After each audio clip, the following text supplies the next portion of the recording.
Hello बच्चों, let's read the question. The question says in the given figure A B is diameter, O is the centre of the circle, angle O C B is equal to 50 degree, then find the value of angle D B C. ठीक है बच्चों, तो हमें यहाँ पे angle O C B की value 50 degree given है, और तो हमें क्या निकालना है, ये पॉइंट हमारा डी है, तो एंगल डी बी सी यानी ये पूरे एंगल की हमें क्या करनी है, वैल्यू फाइंड आउट करनी है। अब देखो, डायमीटर के कारण जो सर्कमफेरेंस पे एंगल बनता है वो हमारा कितना होता है, 90 डिग्री होता है। ठीक है बच्चों, तो ये एंगल हमारा हो जाएगा 90 डिग्री। तो इस क्वेश्चन को करने के लिए हम की कंसेप्ट लगाएंगे, की कंसेप्ट। ठीक है बच्चों, अब की कंसेप्ट के अंदर एंगल बाय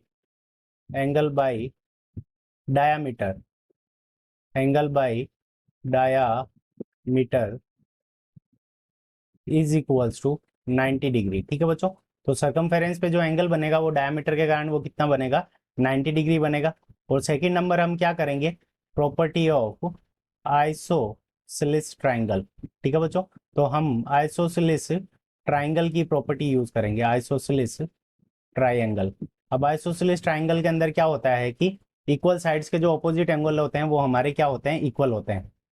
तो सबसे पहले in triangle A D B, ठीक है बच्चों, in triangle A D B, इन तीनों का सम कितना होगा, 180 डिग्री होगा। So angle A plus angle D plus angle B, angle A plus angle D plus angle B is equal to, ये हमारा कितना हो जाएगा, 180 डिग्री। ठीक है बच्चों, अब देखो एंगल ए की वैल्यू हमारी कितनी है, 40 डिग्री, और एंगल डी की वैल्यू हमारी कितनी है, 90 degree, plus angle B is equals to, ये हमारा कितना होगा, 180 डिग्री।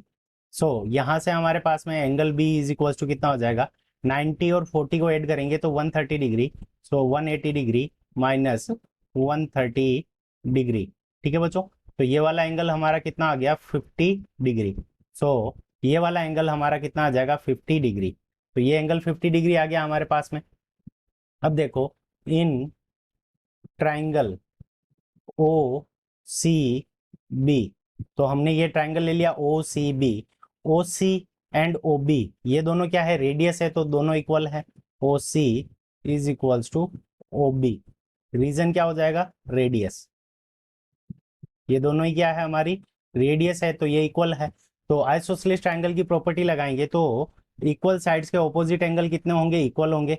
तो angle O C B is equals to angle O B C, angle O B C, और ये इन दोनों की वैल्यू हमारे पास में कितनी आ जाएगी, 50 डिग्री। ठीक है बच्चों, तो ये वाली वैल्यू भी हमारे पास में कितनी आ गई, 50 डिग्री आ गई। ठीक है बच्चों, तो हमें वैल्यू निकालनी है एंगल डीबीसी की, तो angle DBC is equals to, तो angle DBC is equals to हमारा क्या हो जाएगा, angle O B C plus angle D B ए।